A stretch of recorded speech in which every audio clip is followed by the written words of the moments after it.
مزید رپورٹ کن گئے فیض درانی جی تفصیلاتی حوالے چھ جی بالکل بلوچ یکجہتی کمیٹی کا قافلہ گوادر کی طرف رواں دواں تھا. آج تقریباً کوئی 4 بجے کے قریب مستونگ پہنچا تھا.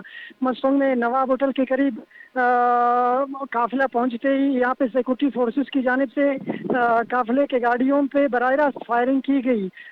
فائرنگ کے نتیجے میں 12 نوجوان جو بسوں میں سوار تھے قافلے کے اندر وہ زخمی ہو گئے. زخمیوں کو فوری طور پر شہید نواب غوث شہستانی میموریل اسپتال منتقل کر دیا گیا، جبکہ زخمیوں میں شدید زخمیوں کو کوئٹہ منتقل کر دیا گیا. میں یہاں پہ یہ بھی بتاتا چلوں کہ گوادر میں ہونے والے راجی مچی کے سلسلے میں کوئٹہ سمیت بلوچستان کے مختلف علاقوں سے یعنی سندھ پنجاب سے بھی لوگ مستونگ کی راستے سے گوادر کی طرف جا رہے ہیں. اور یہ بھی دیکھا گیا کہ کوئٹہ سے لے کر مستونگ تک مختلف جگہوں پہ آدھے درجن کے قریب جو ہے رکاوٹیں کڑی کر دی گئی تھی شاہراہوں پہ، اور لک پاس کے مقام پر ٹنل کو بھی بلاک کیا، کنٹینر لگا کر بلاک کیا گیا.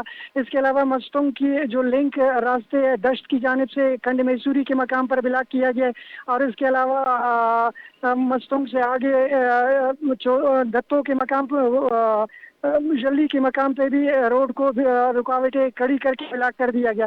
اچھا میں یہ بتا چلوں واقعے کے بعد جو قافلہ گوادر کی طرف جا رہا تھا قافلہ واپس یہیں پہ رک گیا ہے، اور اس وقت قافلے کے جو شرکا ہے نواب ہوٹل کے مقام پر قومی شاہراہ پر موجود ہے، اور یہیں پہ ان کا دھرنا جاری ہے.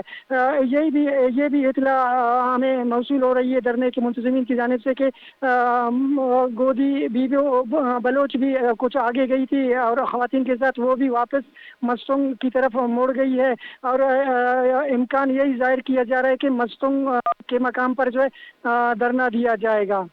جی بلوچ یکجہتی کمیٹی کا اس حوالے سے کیا رد عمل پیش آیا؟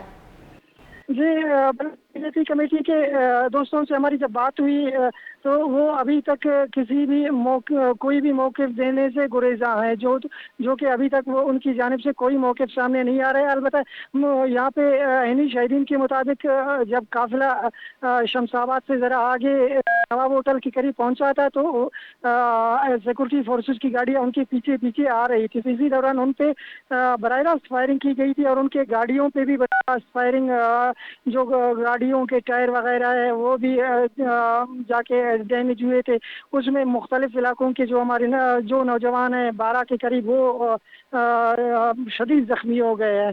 بقایا جو بلوچ یکجہتی کمیٹی کے کارکن ہیں، ان کے منتظمین ہیں، جو ذمہ داران ہیں، وہ ابھی تک اپنا موقف دینے سے گریزاں ہیں. جی بہت بہت شکریہ فیض درانی تفصیلات دینے کے لیے.